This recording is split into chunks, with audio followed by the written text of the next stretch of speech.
ये अर्जुन की प्रायश्चित यात्रा तो मेरी समझ में बिल्कुल नहीं आ रही। क्यों मामाश्री?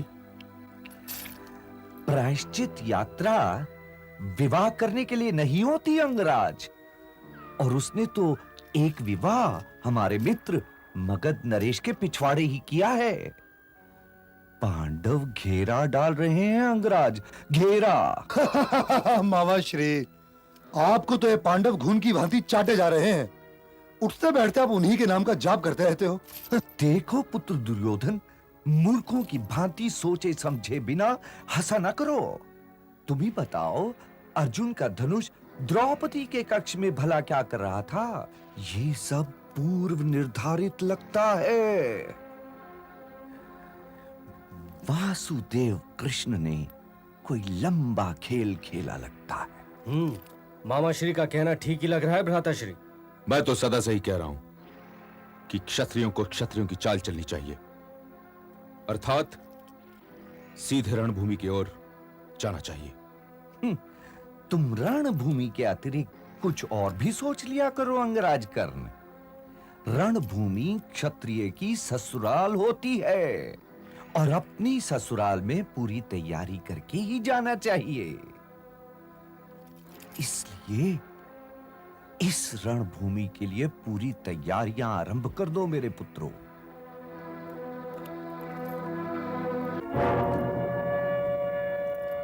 अर्जुन अब भारत के पश्चिमी तट पर पहुंच चुका है, अर्थात वो अपनी यात्रा द्वारिका में ही समाप्त करेगा।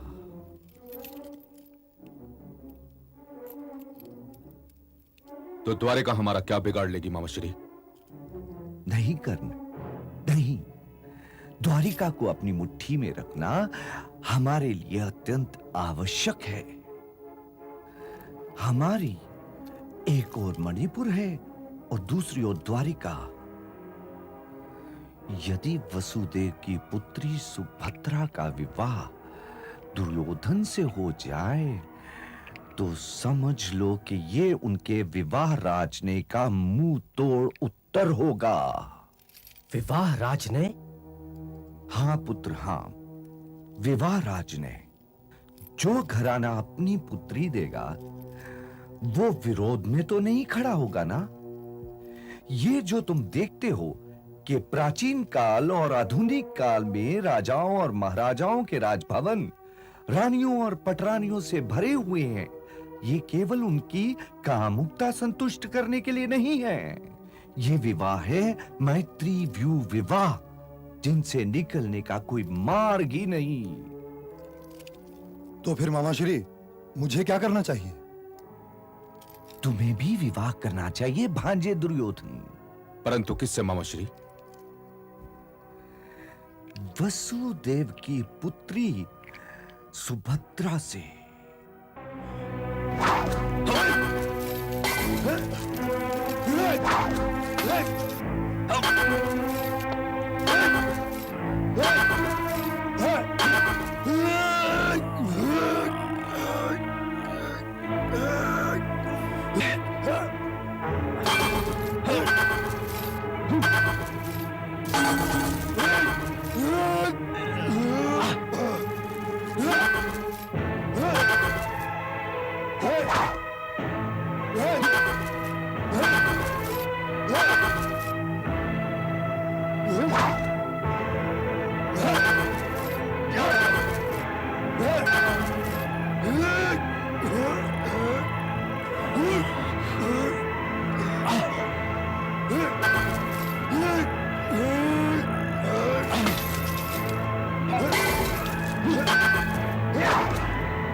प्रिय शिष्य दुर्योधन, युद्ध में क्रोधित नहीं होना चाहिए, उससे आत्मसंतुलन खो जाता है।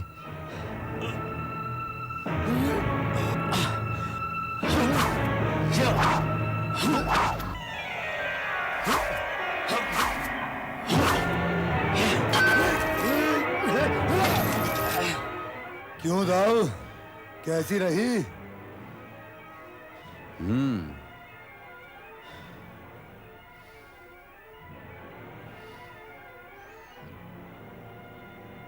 प्रिय शिष्य दुर्योधन, तुम आज संसार के सर्वश्रेष्ठ गदाधर हो।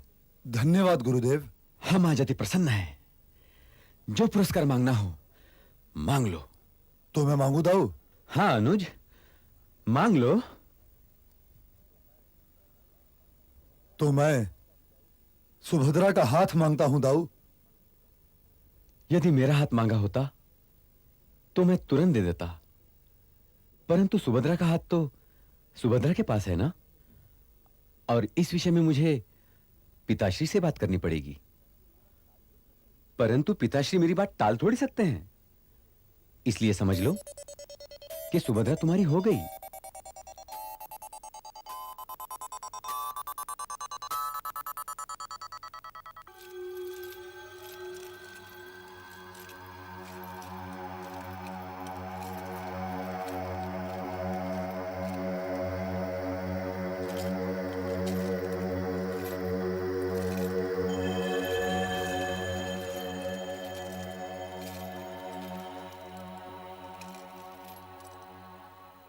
इस बंजर खांडव प्रस्थ को इंद्रप्रस्थ बना डाला,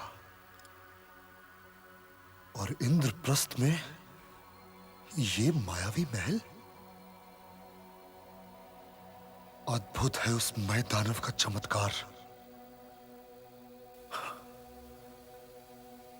आश्चर्य।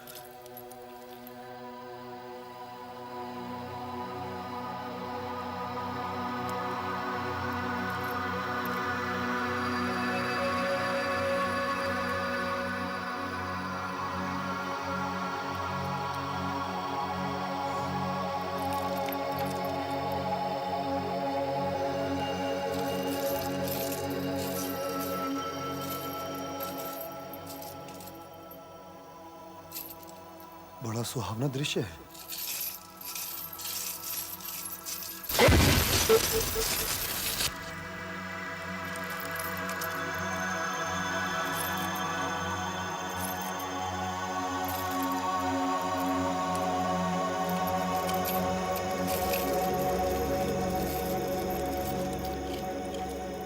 नहीं नहीं,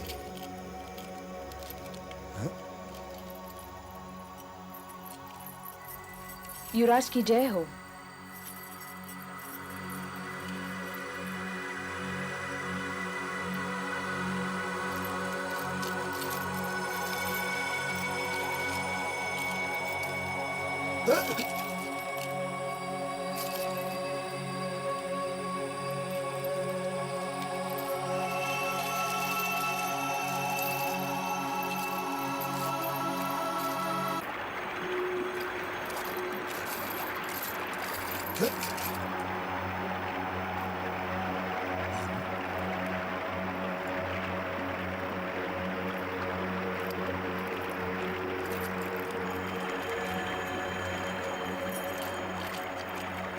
युवराज की जय हो।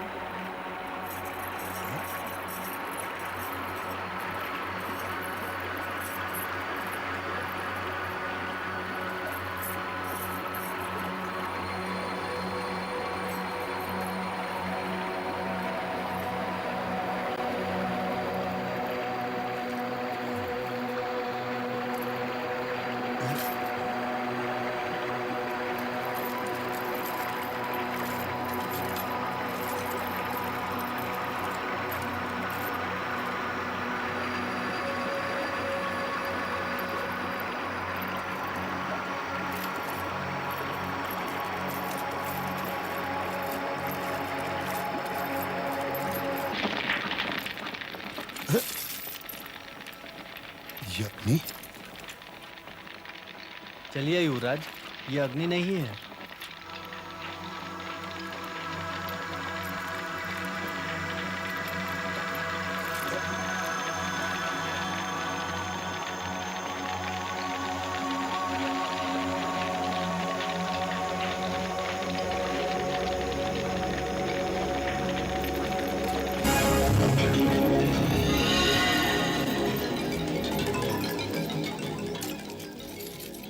सावधान युवराज, आगे पानी है। पानी? पानी कहाँ है? हं, दासी भी हमसे खिलवाड़ करती है।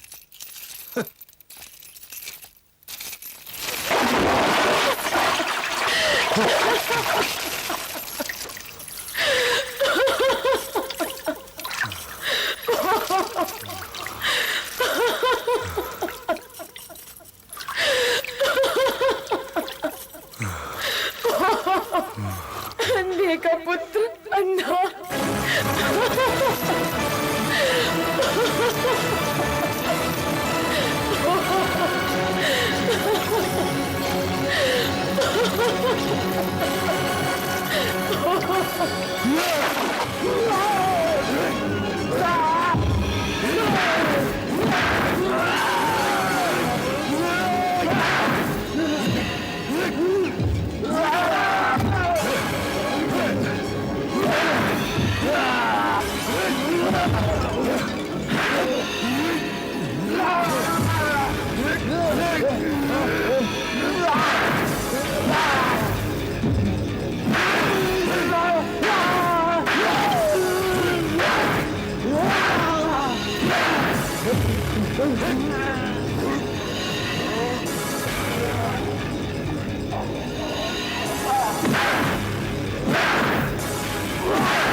क्रोध कोई वस्त्र नहीं है कि उतार कर दास दासियों पर फेंका जाए। क्रोध तो उसी पर उतारा जाता है जो क्रोध का कारण हो। मुझे बताओ, बात क्या है?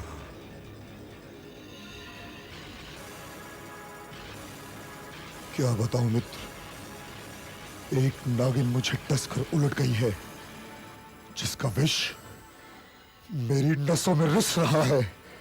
ये तुम क्या कह रहे हो मित्र? कैसी नागिन, कैसा विष? मैं अपमान की अग्नि में जल रहा हूं मित्र, और ये जलन मुझसे सही नहीं जा रही है।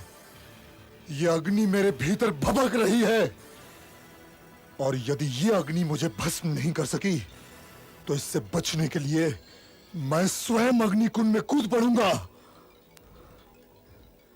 अपमान का ये कलंक मेरे माथे पर किसी वृक्ष की भांति उग आया है, जो हर एक क्षण के साथ बढ़ता ही जा रहा है, और मुझे इससे बचाव का कोई मार्ग दिखाई नहीं दे रहा। यदि ये अपमान कोई वृक्ष है, तो तुम्हारा ये मित्र उसे जड़ से काटने की शक्ति रखता है, और यदि ये अपमान अग्नि का कोई सागर है, तो तुम्हारा ये मित्र अपने वाणों की वर्षा करके उस अग्नि के सागर को ठंडा कर देगा। और यदि मुझे तुम्हारी मित्रता पर गर्व है कर्ण। मैं जानता हूं, यदि आवश्यकता पड़ेगी तो तुम मेरा जीवन काल बढ़ाने के लिए स्वयं अपना जीवन दे दोगे। यदि मेरे सामने मेरी मृत्यु खड़ी होगी, तो तुम मेरे स्थान पर मरने के लिए भी तैयार हो जाओगे। परंतु नहीं, यह अपमान का क्षेत्र है, और यदि अपमान का बदला स्वयं न लिया जाए, तो घाव भरने की जगह घाव और गहरा हो जाता है। मेरी तो समझ में नहीं आ रहा है कि पृथ्वी पर ऐसा कौन है जो तुम्हारा अपमान करने का साहस कर सके। महावीर, महारथी, सर्वश्रेष्ठ गदाधर दुर्योधन का अपमान तो स्वयं इंद्र भी नहीं कर सकते। मेरा अपमान किया है उस 5 पतियों वाली द्रौपदी ने, और मैं उससे अपने अपमान का बदला अवश्य लेकर रहूंगा, और मैं उससे तुम्हारे अपमान का बदला भी लेकर रहूंगा मित्र। उसका वो बाण मेरे हृदय में अटका हुआ है जो उसने अपने स्वयंवर में तुम्हारी ओर चलाया था। उसने मेरा अपमान नहीं किया था। उसने तो मुझे बस राज्यसभा में मेरा अपना स्थान याद दिलाया था। तुम्हारी कृपा से अंगराज होने के पश्चात भी सूत पुत्र तो मैं हूं ही, और तब तक सूत पुत्र ही रहूंगा जब तक स्वयं मेरी माता आगे बढ़कर मुझसे मेरा परिचय न करवा दे। जब तक ऐसा नहीं होगा तब तक तुम्हारा यह मित्र एक डूबा हुआ सूर्य है, और एक डूबा हुआ सूर्य ही रहेगा, अपने अंधेरे की गुफा का बंदी। इसलिए मेरे मान अपमान की बात ना निकालो, परंतु द्रौपदी, उसे तो तुम्हारे अपमान का दंड अवश्य ही मिलना चाहिए। मुझे आदेश दो कि मैं तुम्हारे घाव पर लगाने के लिए इंद्रप्रस्थ का भस्म ले आऊं, और यदि स्वयं बदला लेना चाहते हो तो सेना लेकर चलो और इंद्रप्रस्थ की ईंट से ईंट बजा दो। अरे तुम ये दिन रात रणभूमि में ना खड़े रहा करो अंगराज। योद्धा होने का ये अर्थ नहीं है कि ना दिन देखो ना रात, बस धनुष पर वाण चढ़ाए खड़े रहो। तो फिर अपमान का बदला कैसे लिया जाता है मामाश्री? बुद्धि से बढ़कर ना कोई शस्त्र होता है अंगराज, और ना ही कोई अस्त्र। अरे मैं तो ये कहूंगा कि जीजा श्री के अनुज पुत्रों ने राजसूय यज्ञ कर ही लिया है। अब हस्तिनापुर को भी तो चाहिए कि उनके सम्मान में एक समारोह आयोजित करे। जब समारोह होगा तो चौसर तो जमेगी ही।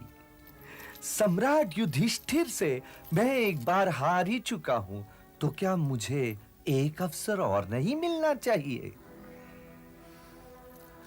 मैं तुम्हें वचन देता हूं प्रिय दुर्योधन कि अब की बार जुए में यदि मैंने सम्राट युधिष्ठिर को कंगाल ना बना दिया तो वनवास ले लूंगा। अरे इंद्रप्रस्थ में मैं बिन कारण ही नहीं हारा था।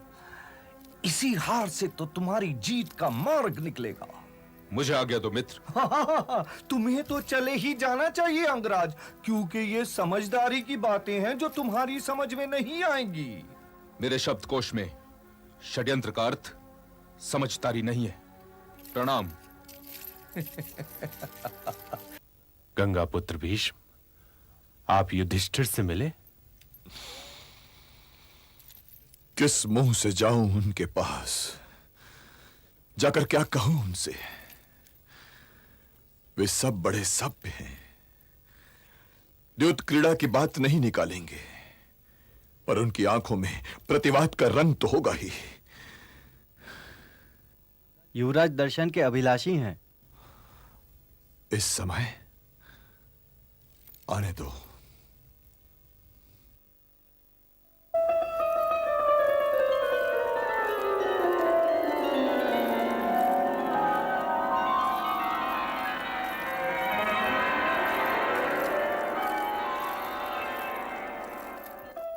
प्रणाम पितामह, प्रणाम गुरुदेव।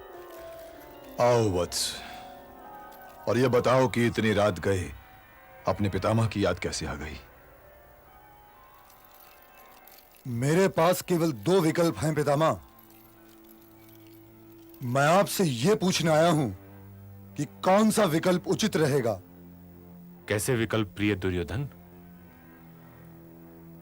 द्यूत क्रीड़ा भवन में जो कुछ हुआ, मैं उसके लिए लज्जित नहीं हूं गुरुवर। द्रौपदी मेरी दासी हो चुकी थी, और उसके स्वामी होने के नाते उस पर मेरे अधिकारों की कोई सीमा नहीं है। यदि लज्जित हो तो स्वयं भ्राता युधिष्ठिर, जिन्होंने अपनी पत्नी को दांव पर लगाया था। और इस विषय में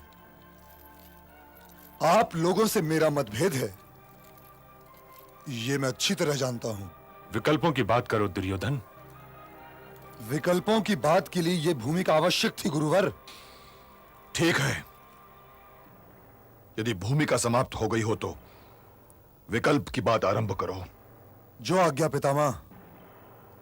जैसे एक वन में 2 बाघ नहीं रह सकते, उसी तरह एक ही क्षेत्र में कुरु और पांडव नहीं रह सकते।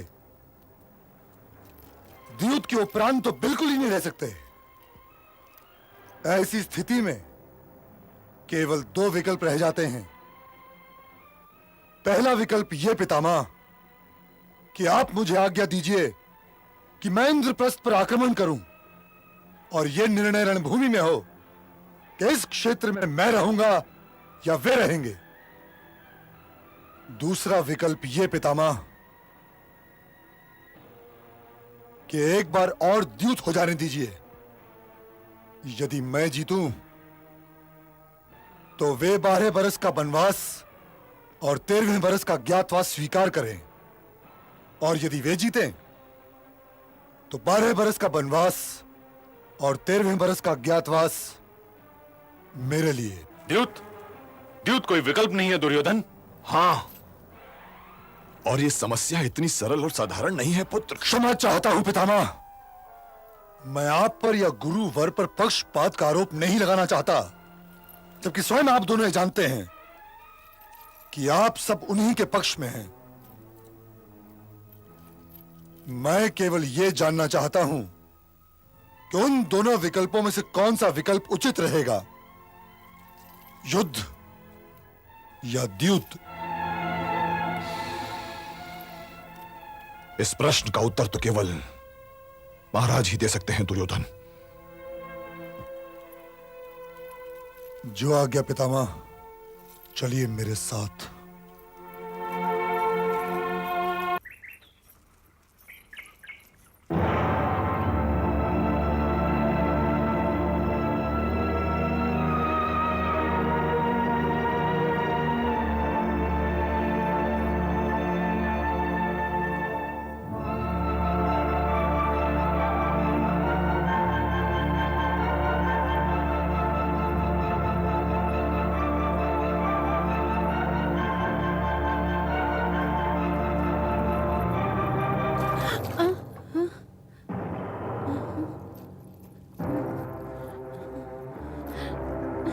हट जाओ मेरे रास्ते से। जानते नहीं मैं कौन हूँ? मैं गंधर्व राजकुमारी हूँ।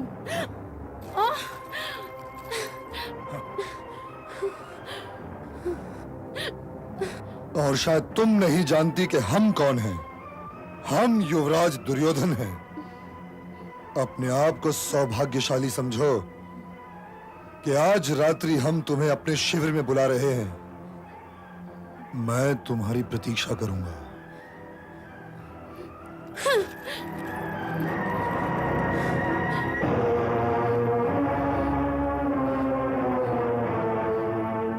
समझ में नहीं आता मुखिया जी कि पांडव अपने अधिकार के लिए क्यों नहीं लड़े। उन्होंने ये अपमान सहन कैसे कर लिया? युधिष्ठिर धर्मराज हैं। उन्होंने जो कुछ भी किया सोच समझ कर ही किया होगा।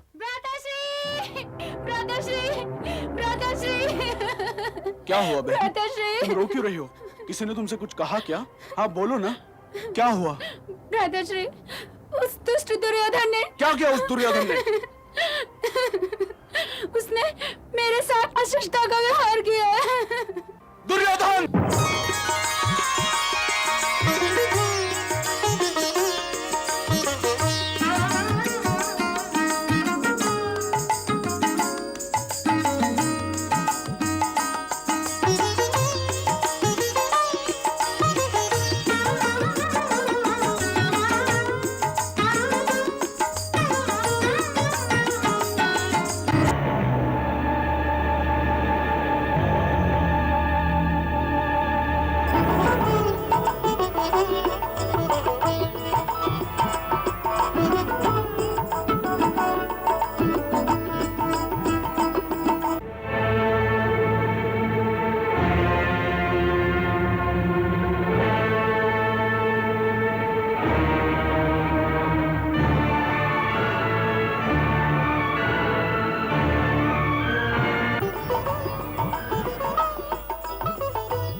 युवराज दुर्योधन, हम तुम्हारी भांति असभ्य नहीं। हमारी पंचायत यह निर्णय लेगी कि हमारी बहन का अपमान करने का तुम्हें क्या दंड दिया जाए।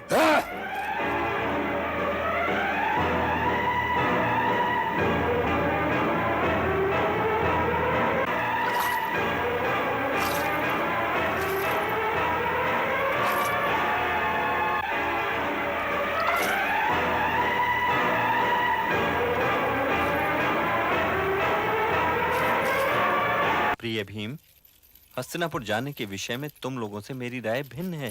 प्रणाम। आइए, विराजिए। बैठने का समय नहीं है महाराज। युवराज को गंधर्व ने बंदी बना लिया है। क्या? गंधर्वों का ये साहस कि हस्तिनापुर राज्य की सीमा के भीतर युवराज को बंदी बना ले। तुम दोनों जाकर दुर्योधन की सहायता करो। हमें चूल्हे के लिए सूखी लकड़ियां और सोने के लिए सूखी घास इकट्ठी करनी है बड़े भैया। और फिर ये तो बताइए भ्राताश्री कि हम दुर्योधन की सहायता करने जाएं क्यों? गंधर्वों से ऐसी भी हमारी कोई दुश्मनी तो है नहीं। और फिर दुर्योधन के लिए हमारे हृदय में कोई विशेष स्थान भी नहीं है, तो फिर उसकी सहायता के लिए गंधर्वों से झगड़ा क्यों मोल ले? मैं झगड़ा मोल लेने की बात नहीं कर रहा हूं प्रिय भीम, मैं दुर्योधन की सहायता की बात कर रहा आप ऐसी बातें करते क्यों हैं भ्राताश्री? क्योंकि दुर्योधन हमारा भाई है। भाई? आप उसे भाई कहते हैं?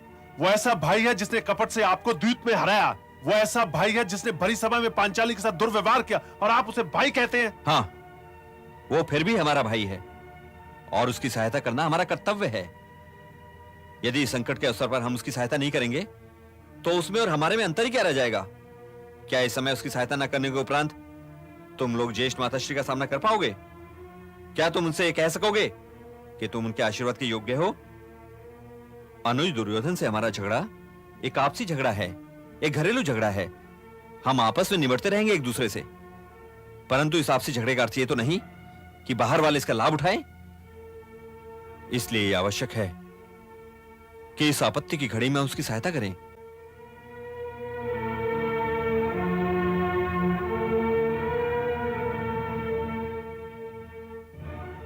ठीक है, तुम लोग सूखी घास इकट्ठा करो। दुर्योधन की सहायता के लिए मैं चलता हूं तुम्हारे साथ।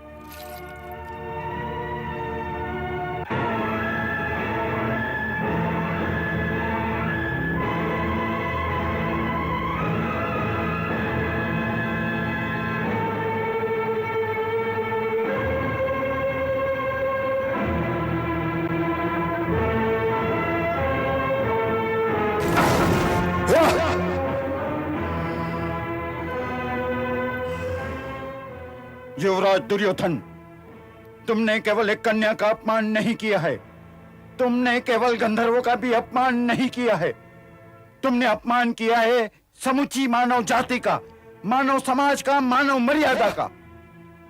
हस्तिनापुर जैसे शक्तिशाली राज्य का युवराज होने का अर्थ यह नहीं है कि तुम्हारे हाथ इतने लंबे हो सकते हैं कि जिन वस्त्रों पर तुम्हें कोई अधिकार ही नहीं उन तक भी पहुंच जाएं। महारानी द्रौपदी का अपमान करके तुमने यह कैसे समझ लिया कि भारतवर्ष की हर नारी अनाथ है? हम में से कोई धर्मराज युधिष्ठिर नहीं, हम में से कोई भीम की भांति सर्वश्रेष्ठ गदाधर या अर्जुन की भांति सर्वश्रेष्ठ धनुधर भी नहीं। न हम द्रोणाचार्य हैं, न कृपाचार्य, और ना ही हम में से कोई गंगा पुत्र भीष्म हो सकता है। ये महामानव हैं, महान जीव हैं, इन्हें अपमान का विष पी जाना आता है, परंतु हम साधारण लोग हैं, इस अपमान के विष को पचा नहीं सकते। युवराज, तुम्हें अपने बचाव में कुछ कहना है? अरे चुप! तू क्या समझता है कि मैं अकेला हूं? मेरा मित्र कर्ण आता ही होगा। हाँ? मैं कर्ण की बात नहीं कर रहा हूं, मैं बात कर रहा हूं मान अपमान की। मैं तुम्हारे अपराध और तुम्हें मिलने वाले दंड की बात कर रहा हूं। मैं जानता हूं तुम अनाथ नहीं हो। मैं ये भी जानता हूं कि तुम्हें दंड मिलने के पश्चात हस्तिनापुर की सैन्य शक्ति हमें जीने नहीं देगी, परंतु मैं उस मृत्यु का स्वागत करूंगा जो आत्मसम्मान की रक्षा के मार्ग पर आएगी। अपना निर्णय सुनाइए मुखिया जी। निर्णय। इसने मेरी बहन का अपमान किया है। तेरी बहन का मान ही क्या जो मैं इसका अपमान करूंगा? दुर्योधन, अपमान के इस पेड़ को मैं काट दूंगा। शांत हो जाओ, शांत। न्याय की मांग तो यही है। और मैं महाराज धृतराष्ट्र भी नहीं हूं जो अपने हित में न्याय की परिभाषा ही बदल दूं। इसलिए युवराज दुर्योधन, ये पंचायत तुम्हें मृत्यु दंड देने का निर्णय लेती है।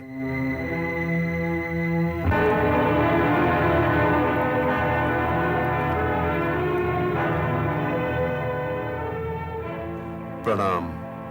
कुंती पुत्र, तुम यहां?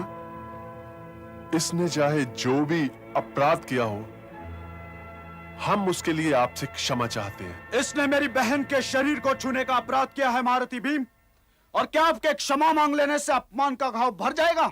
नवयुवक, तुम्हारी बहन मेरी बहन जैसी है।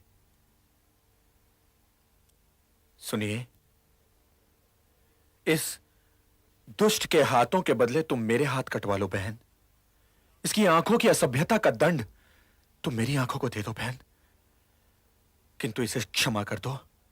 हम दोनों भाई तुमसे क्षमा चाहते हैं। क्षमा न करना बहन, क्षमा न करना। यदि हमारी क्षमा प्रार्थना के उपरांत भी आपने इसे क्षमा नहीं किया और इसकी रस्सियां नहीं काटी, तो फिर आपको हमसे युद्ध करना पड़ेगा, क्योंकि यही महाराज युधिष्ठिर का आदेश है। कुंती पुत्र भीम, ये तुम किसकी सुरक्षा कर रहे हो?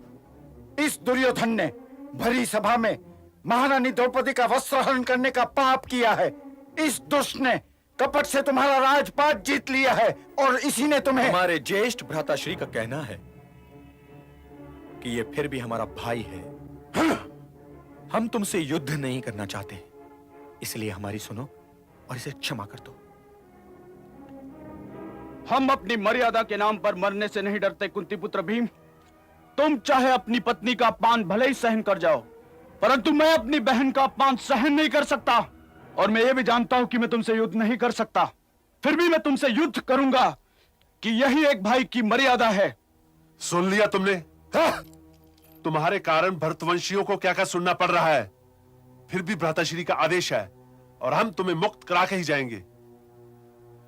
आप आयु में मुझसे बड़े हैं, मुझे यह बताइए कि इसको दंड देने का अधिकार किसे है, हमें या आपको? यदि आपने इसे मृत्यु दंड दे दिया तो मेरी उस प्रतिज्ञा का क्या होगा जो मैंने इसके विषय में कर रखी है? बताइए।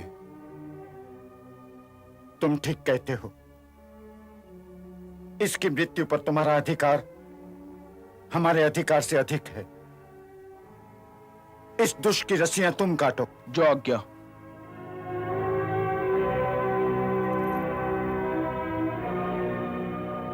धन्यवाद। धन्यवाद। आप हमें आज्ञा दीजिए।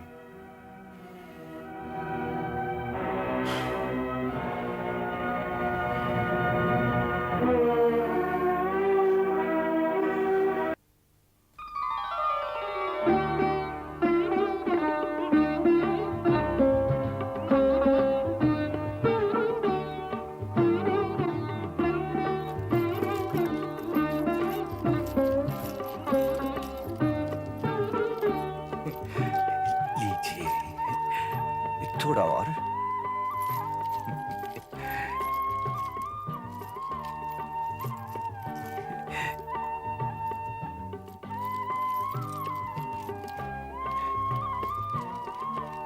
थोड़ा सा आप भी लीजिए।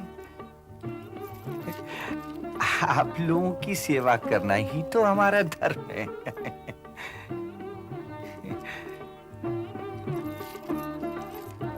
लीजिए ऋषिवर, थोड़ा सा और।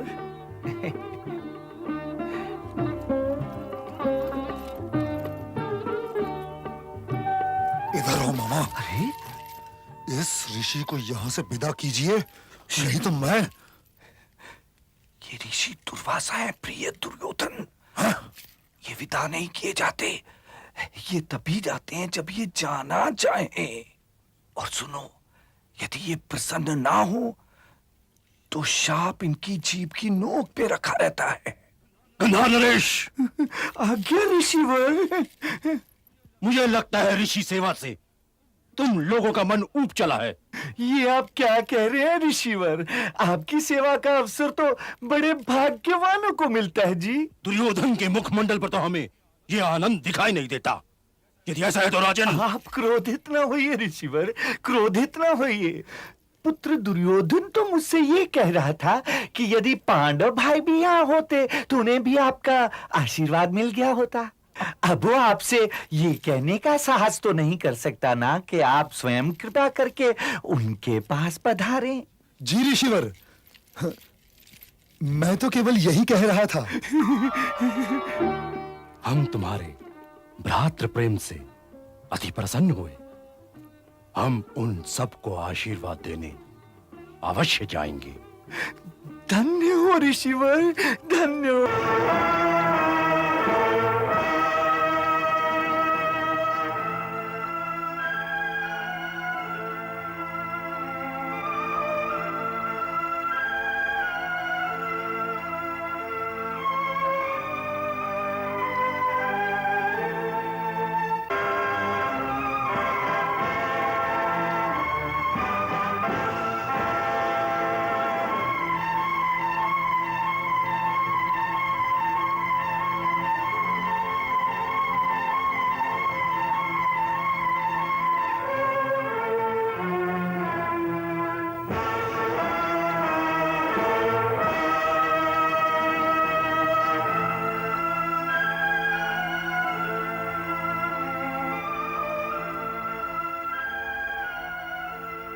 सेनापति,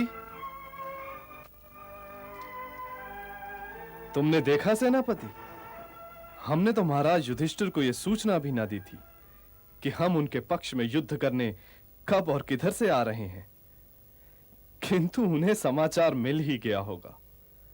और वो देखो, सामने स्वागत द्वार सिर झुकाए हाथों को बांधे खड़ा है।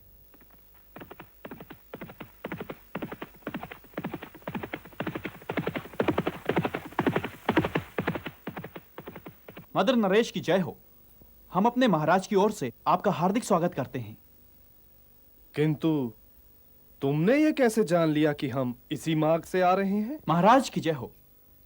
हम ये जानते नहीं थे, इसीलिए मदर की ओर से आने वाले हर महामार्ग पर महाराज के स्वागत का प्रबंध किया गया है कि महाराज के किसी पैदल सैनिक तक को भी किसी प्रकार का कष्ट ना हो। यदि महाराज की आज्ञा हो तो हम उन्हें स्वागत शिविर की ओर ले चलें। अवश्य अवश्य, चलो।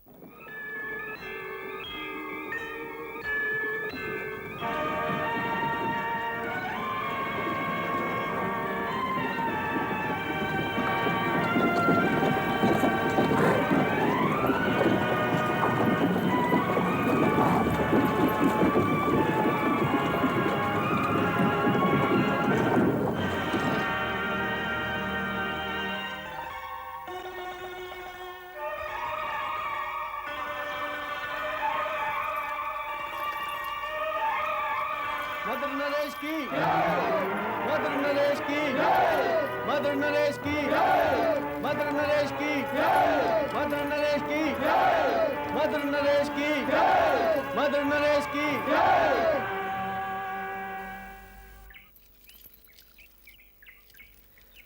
हम महाराज युधिष्ठिर से तुम्हारी बहुत प्रशंसा करेंगे। हम स्वयं तो तुम्हें पारितोषिक देंगे ही, परंतु युधिष्ठिर, वो तो मणियों से लाद देंगे तुम्हें। महाराज का आनंद ही हमारा पारितोषिक है। तुमने सुना सेनापति, इसे कहते हैं स्वागत की सभ्यता।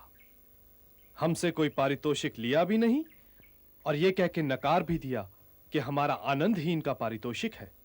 वाह!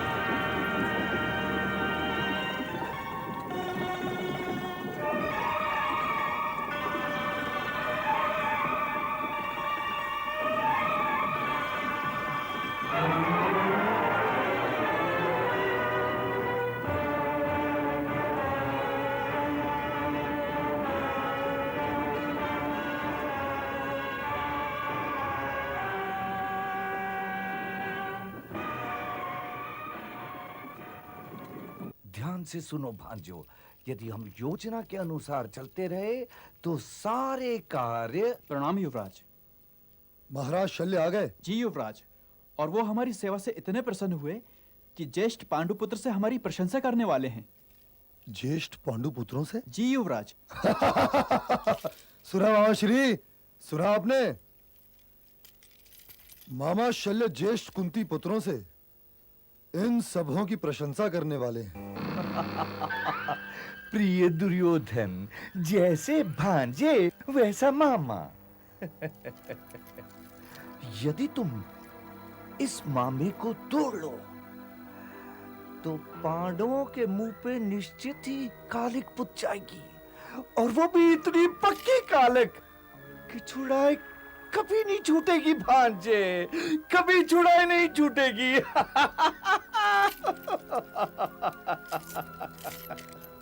हम तुमसे अति प्रसन्न हैं वत्स। बहुमूल्य पारितोषिक तो मेरे युद्ध से लौटने के पश्चात ही मिलेगा। तुम नहीं जानते कि तुमने हस्तिनापुर की कितनी उत्तम सेवा की है। युवराज की जय हो। बधाई हो कृपाचार्य, आप कुरुसेना के प्रधान सेनापति होने से बच गए। ये आप कैसी बातें कर रहे हैं पिताश्री? मैं मानता हूं कि पांडव हमारे शत्रु नहीं हैं, वे तो मेरे गुरु भाई भी हैं, किंतु जब आप दुर्योधन के पक्ष में युद्ध का निर्णय ले चुके तो फिर यह दुविधा क्यों?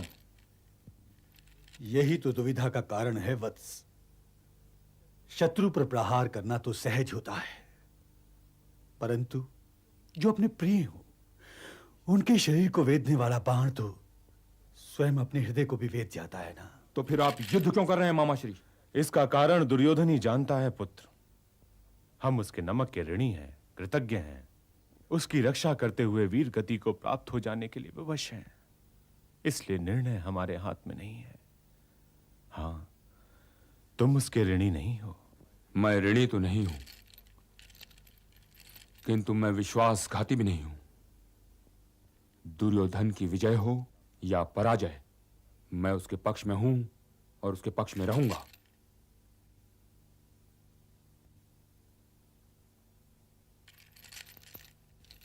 पांडवों का वध करना मेरा सैनिक कर्तव्य है। कैसे हो भ्राताश्री? अच्छा हूं।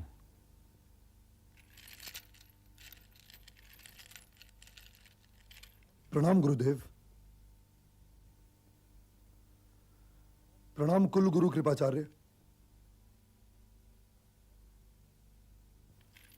क्या बात है, आपके शिविर में इतनी तपन क्यों? मुझ में और अश्वत्थामा में थोड़ा सा मतभेद हो गया था। अच्छा ये बताओ कि इस समय तुम कैसे आ गए? पितामह की दुर्घटना ने मुझे दुविधा में डाल दिया है गुरुदेव, और मैं इन दामों विजय नहीं चाहता। परंतु मैं क्या करूं, विवश हूं। मैं कुरुक्षेत्र के इस युद्ध में इतना आगे बढ़ चुका हूं गुरुदेव कि मेरे लिए रिक्त हाथों लौटना असंभव है। इसलिए मैं आपसे यह कहने आया हूं गुरुदेव कि मुझे पांडवों के शवों पर अपना राजभवन नहीं खड़ा करना है। यदि आप भ्राता युधिष्ठिर को बंदी बनाकर मुझे सौंप दें तो मैं आपको वचन देता हूं कि मैं तुरंत ही युद्ध समाप्ति की घोषणा कर दूंगा।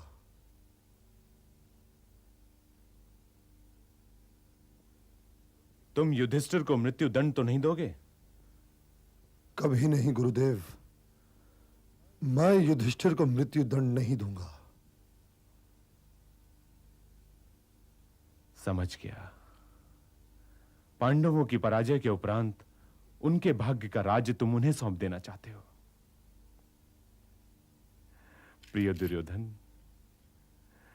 यदि तुमने यह कल सोच लिया होता तो आज गंगा पुत्र बाणों की शैया पर ना होते। किंतु मेरे पास यह सुझाव लाकर तुमने मुझे अति प्रसन्न किया है, अति प्रसन्न। मैं कल युधिष्ठिर को बंदी बनाकर तुम्हें सौंप दूंगा।